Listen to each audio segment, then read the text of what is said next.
Hello friends, warm welcome in this video that is the fifth step of glycolysis, isomerization of a dihydroxyacetone phosphate.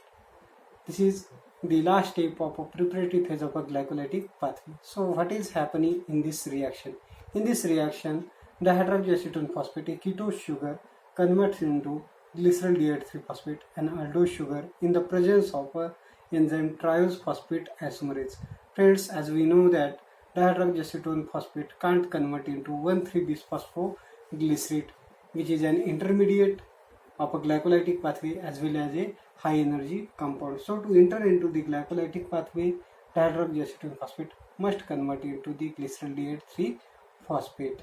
So why this reaction is taking place? What is the need of this reaction? Dihydroxyacetone phosphate is a precursor in a triglyceride biosynthesis. It also involved in the Calvin biosynthesis. So during the need of energy, the reaction must favorably proceeds in the direction of energy production. This can be done by converting dihydroxyacetone phosphate into 3-phosphoglyceraldehyde. By converting this into 3-phosphoglyceraldehyde, there is the reduction of a number of steps as well as the number of enzymes. If we see the kinetics of these enzymes, we will find that this is just a reversible reaction which favors in the direction of production of a dihydroxyacetone phosphate. So at equilibrium, if we see the concentration of dihydroxyacetone phosphate, it is about 96%.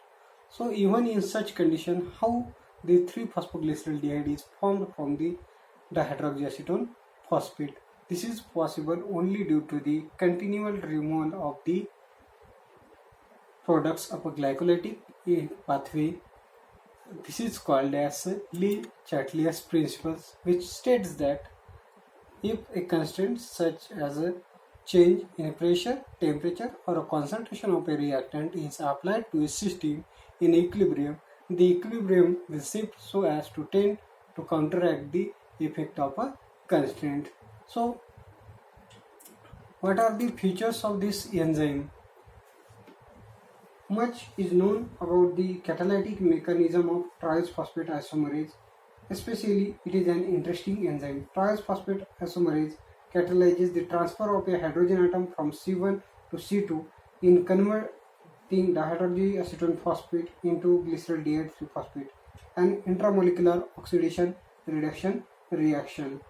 This isomerization of a ketose into aldose proceeds through an indiol intermediate. Two other features are also interesting about this DIM. First, DIM displays a great catalytic process. It accelerates isomerization by a factor of 10 raised to power 10 compared with that of 10 with a simple base catalyst such as acetate ion. Indeed, the kcat by Km ratio of isomerization of glycerol D3 phosphate is 2 into 10 raised to power 8 per mole per second, which is close to the diffusion control limit. In other words, the rate limiting step in a catalysis is the diffusion control encounter of a substrate and enzyme. TIM is an example of a kinetically perfect enzyme. Second feature of this enzyme is TIM suppresses an undesired side reaction, the decomposition of the indiol intermediate into methyl glyaxol.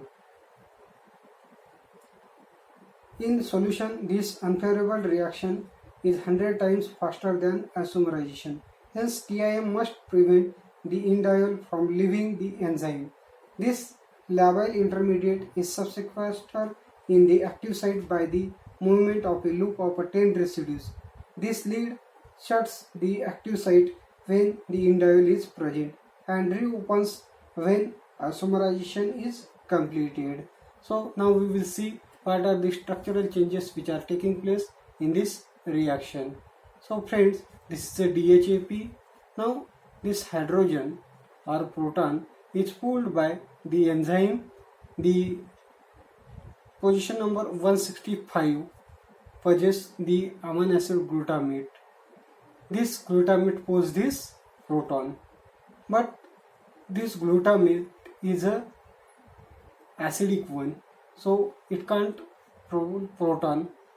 So by removing the proton from this glutamate, only then it is possible to pull proton from this DHAP.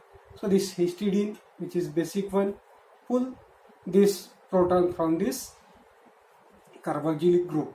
Now histidine have pulled this proton and it lacks now proton, so it is able to pull this proton from the DHAP. So glutamate will convert into this glutamate 165, which possesses one more hydrogen atom.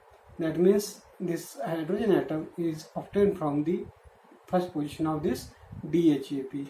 So this is the histidine, which possesses H positive.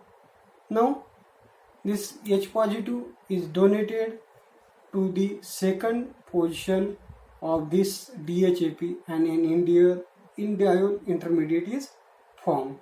So by donating this histidine, it will convert into by donating this hydrogen, the histidine 95 convert into this product. Now